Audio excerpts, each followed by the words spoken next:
Isang araw bago lumipas ang 2025 sa pagpasok ng bagong taong 2026 ay wala pa rin nakukulong na mga nandambong dito sa ating mahal na inang bayan. Grabe, no? Sa nakalipas na buwan sa usapin ng Ghost Project, flood control scam sa namumuno sa DPWH, kasangkot dito ang mga proponent, senador, congressman na kontrakto ay wala pa talagang nailalagay sa kulungan. Nakakalungkot lang nangyayari dito sa ating mahal na inang bayan, ano? Wala yatang maaasahan dito sa kasalukuyang administrasyon at sa pagsisiwalat ni First District Batangas Congressman Leandro Libiste sa kanyang tinatawag na Cabral Files ay talagang nakita natin social media, sa Facebook, X, Instagram, alalos lahat ng politiko dito sa ating mahal na inang bayan ay meron na budget insertion sa sinasabing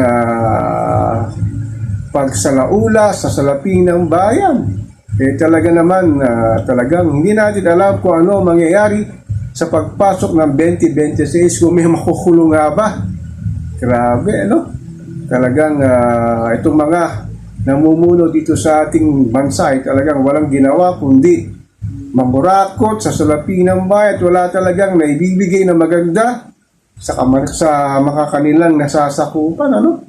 Grabe.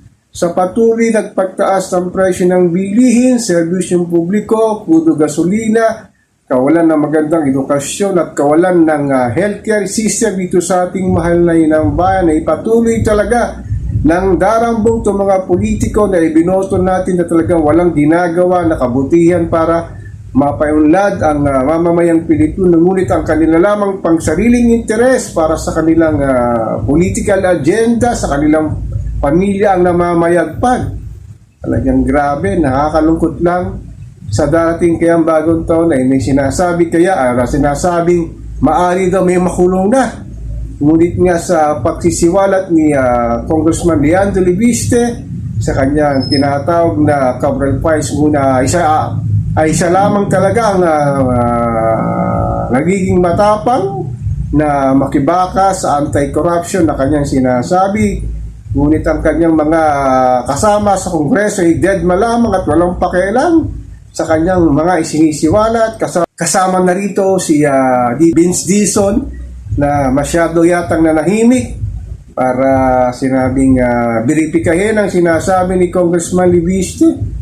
Talagang sukdulan na yatang nasa laylayan na ang ating mahal na inang bayan, nasa mga sinasabing katawalian na nangyayari sa ating namumuno sa ating gobyerno, magmula sa barangay, LGU, Kongreso at maging sa Senado ay talagang walang naibibigay na magandang tulong dito sa ating mamamayang Pilipino na hirap na at hindi na alam saan kukunin ang kanilang ihahapag sa hapagkainan, lalo na sa darating na bagong taon talaga wala nang kapapag-asa ang ating mahal na inang bayan. Sana naman merong tumayo na isang politiko na magtatanggol dito sa ating mga pangyayari na ating nararanasan sa kasalukuyan at maibangon pa ang dangal ng Pilipinas.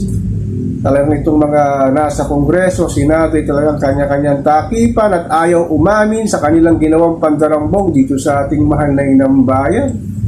Sana ang aking panalangin sa darating na 2026 talaga ay merong makulong at maging halimbawa na isang politiko ay kayang dalhin sa selda at ikulong para hindi na pamarisan ng mga sakaling gusto mo po o mga sakaling gustong kumandidato sa darating na 2028 ay talagang mapangalagaan na ang ating salapi ng ating bayan at maibigay talaga sa nararapat na ahensya upang patulong sa hirap na si Juan Pasang Cruz. Talagang hindi na nila alam ang kanilang gagawin para mapabuti ang kanilang kabuhayan, ang kanilang pamilya na nananatiling sadlak sa kahirapan dahil ng mga politikong namumuno dito sa ating mahal na inang bayan ay walang ginagawa lamang kundi magpayaman at pagparami ng kanilang salapi ang kanilang political agenda, political interest. Ako po si Papa Ken, patuloy po akong magmimiron, magmamatal dito sa pang-araw-araw nating buhay at kaganapan dito sa ating mahal na inang bayan.